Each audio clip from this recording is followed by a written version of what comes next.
हाँ जी, सत श्री अकाल दोस्तों। मैं कुलदीप सिंह मल्ली अक्सर तुहाडे नाल फेसबुक राही कुछ ना कुछ अपने दिल दीयां गल्लां साझीਆਂ करता रहना। सो अज भी मैं एक मुद्दे ते तुहाडे नाल गल साझी करन वास्ते आया हाँ। ते अज दा विचार ते अज दा मुद्दा है किसान ते किसानी।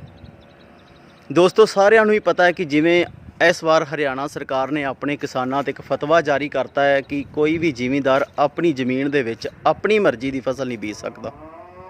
दोस्तों इवें कदी होया है?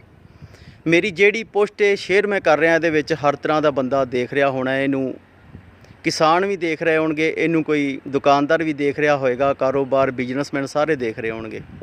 सो दोस्तों तुहाडा कोई भी चंगा भला बिजनेस चलदा होवे, मान लो कि तुहाडी सोहनी दुकान करियाने की चलन रही है, एक करियाने की दुकानदार नूं जाके कह दे भी अज तूं इहदे विच करियाना नहीं पाना, अज तो बाद तूं इहदे विच जुत्ते बेचने ने, वो करेगा?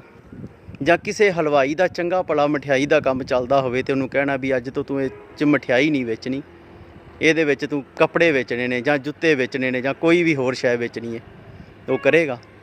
ਫਿਰ ਕਿਸਾਨ ਨਾਲ ਹੀ ਕਿਉਂ ਹਮੇਸ਼ਾ ਧੱਕਾ ਹੁੰਦਾ ਆਇਆ?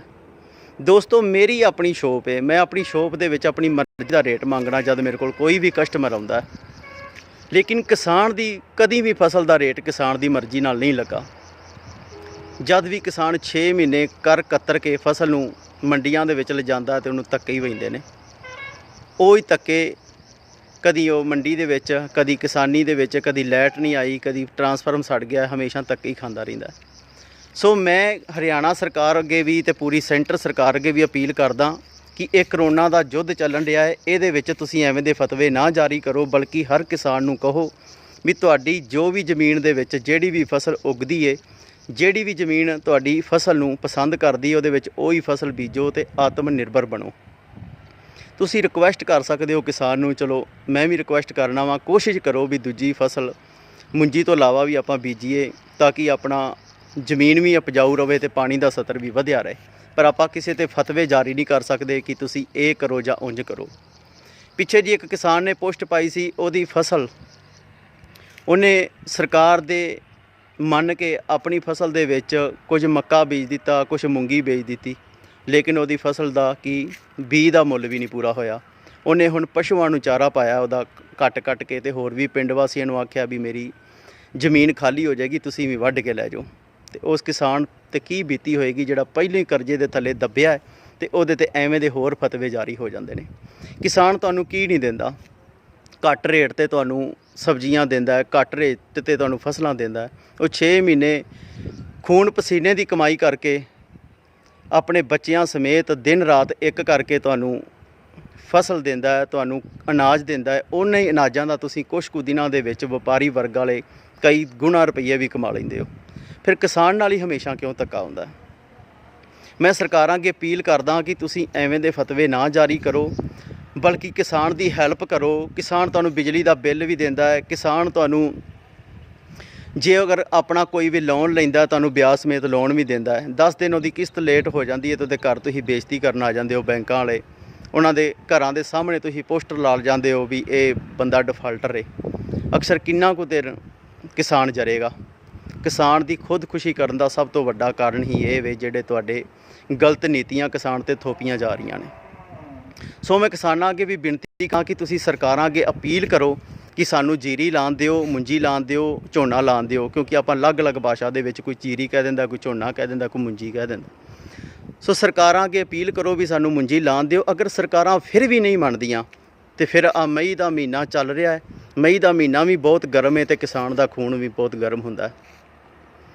तुहानू पता ही है कि कुछ दिन पहलां रतिया सरसा साइड कुछ किसानां ने अंदोलन किया है, पर वो सिर्फ एक ट्रेलर है, फिल्म ते हाले बाकी है।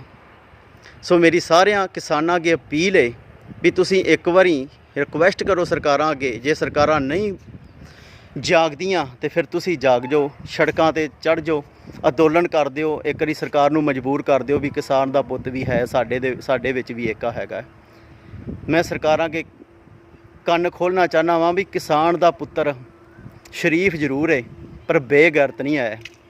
अगर किसी दिन किसान दा पुत्त अपने लेवल ते आ गया जां अपने सतर ते आ गया ना, फिर वो तख्ते भी पलट दिंदा हुंदा है। सो तुसीं एवें दे फतवे जारी ना करो, किसान दा नां नास करो ते किसान दी ਹੈਲਪ ਨਹੀਂ ਕਰ ਸਕਦੇ ਤੇ ਉਹਨੂੰ ਐਵੇਂ ਦੀਆਂ ਸਜ਼ਾਵਾਂ ਵੀ ਨਾ ਦਿਓ। ਸੋ ਦੋਸਤੋ, ਮੈਂ ਸਾਰੇ ਕਿਸਾਨ ਵੀਰਾਂ ਅੱਗੇ ਬੇਨਤੀ ਕਰਦਾ ਵਾਂ, ਇਕਜੁੱਟ ਹੋ ਜਾਓ। ਚਾਹੇ ਕਿਸੇ ਵੀ ਧਰਮ ਜਾਤ ਦਾ ਹੈ, ਕਿਸੇ ਵੀ ਬਲਾਦਰੀ ਦਾ ਹੈ। ਬਲਾਦਰੀ ਬਾਅਦ 'ਚ, ਪਹਿਲੋਂ ਤੁਸੀਂ ਇੱਕ ਕਿਸਾਨ ਦੇ ਪੁੱਤਰ ਹੋ ਤੇ ਮੈਂ ਵੀ ਇੱਕ ਕਿਸਾਨ ਦਾ ਬੇਟਾ ਹੋਣ ਦੇ ਨਾਤੇ ਤੁਹਾਡੇ ਅੱਗੇ ਰਿਕੁਐਸਟ ਕਰਦਾ ਕਿ ਜਿਹੜਾ ਵੀ ਕਿਸੇ ਵੀ ਕਿਸਾਨ ਦੇ ਵਿਰੁੱਧ ਅਗਰ ਕੋਈ ਵੀ ਆਵਾਜ਼ ਉਠਾਉਂਦਾ ਹੈ, ਕਿਸਾਨ 'ਤੇ ਕੋਈ ਧੱਕਾ ਕਰਦਾ ਹੈ, ਇੱਕ ਹੋ ਜਾ ਕਰੋ। ਆਹ ਵੇਖੋ ਪਿੱਛੇ ਪਨੀਰੀ ਬੀਜੀ ਪਈ ਏ।